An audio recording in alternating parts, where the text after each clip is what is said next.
বাস্তু বাস্তু জ্ঞান।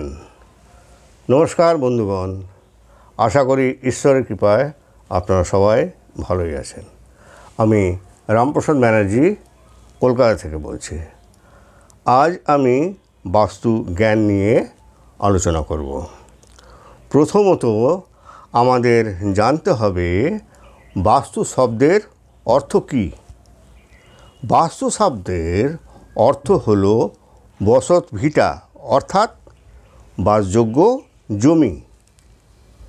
বাস্তু অর্থাৎ বাস্তুশাস্ত্রকে স্থাপত্য বিজ্ঞানও বলা হয়। বাস্তুশাস্ত্র মতে যে কোনো জমি যে শুভ হবে তা নয়, কেননা কিছু কিছু জমি যেমন শুভ হয়, আবার কিছু কিছু জমি আবার অশুভ হয়ে থাকে। বাস্তু নিয়ম অনুযায়ী শুভ ও অশুভ এই ফলগুলি নির্ণয় করা হয়ে থাকে।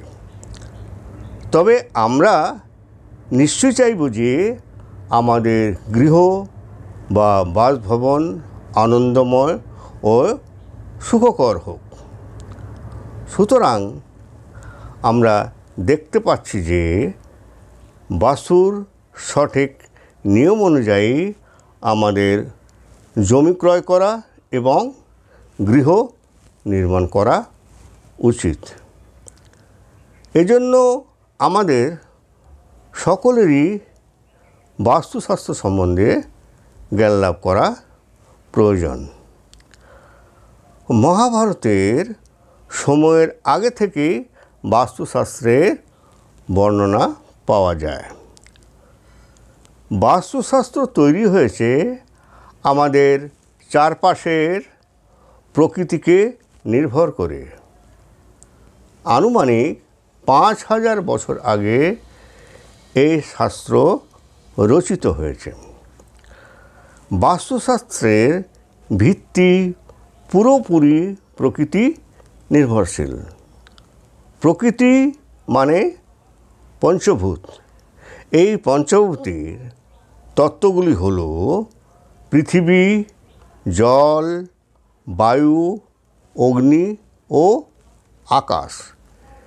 এই তত্ত্বানুসারেই গৃহ নির্মাণের সময় বাস্তুর নিয়মগুলি প্রয়োগ করে গৃহের সর্বপ্রকার শান্তি ও উন্নতি হয়ে থাকে।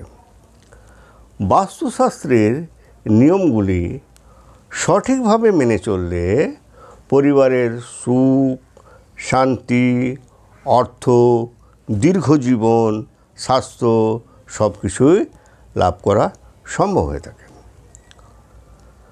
আমরা জানি যে সূর্য সকল শক্তির উৎস। সূর্য পূর্ব দিকে উদিত হয়।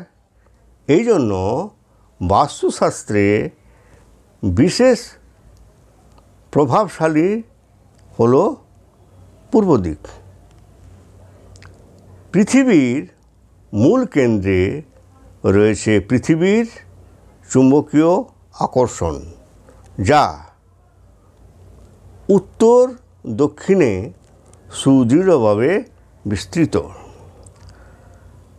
বাস্তুশাস্ত্র অনুযায়ী ঘুমানোর সময় মাথা দক্ষিণে রাখার নির্দেশ আছে, কারণ দক্ষিণ দিকে মাথা রেখে ঘুমোলে শরীরের মধ্য দিয়ে চৌম্বকক্ষেত্র প্রবাহিত হয়, যা স্বাস্থ্যের জন্য উপকারী হয়ে থাকে।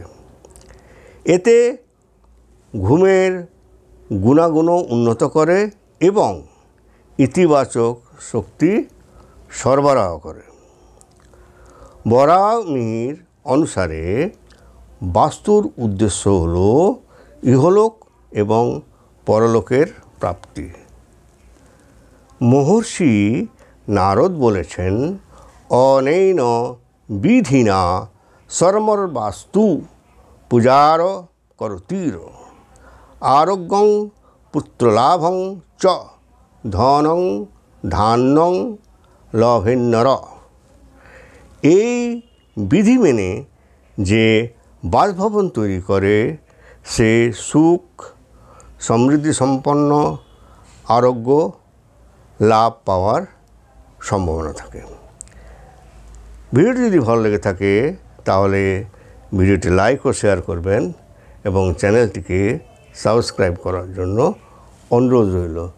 ধন্যবাদ।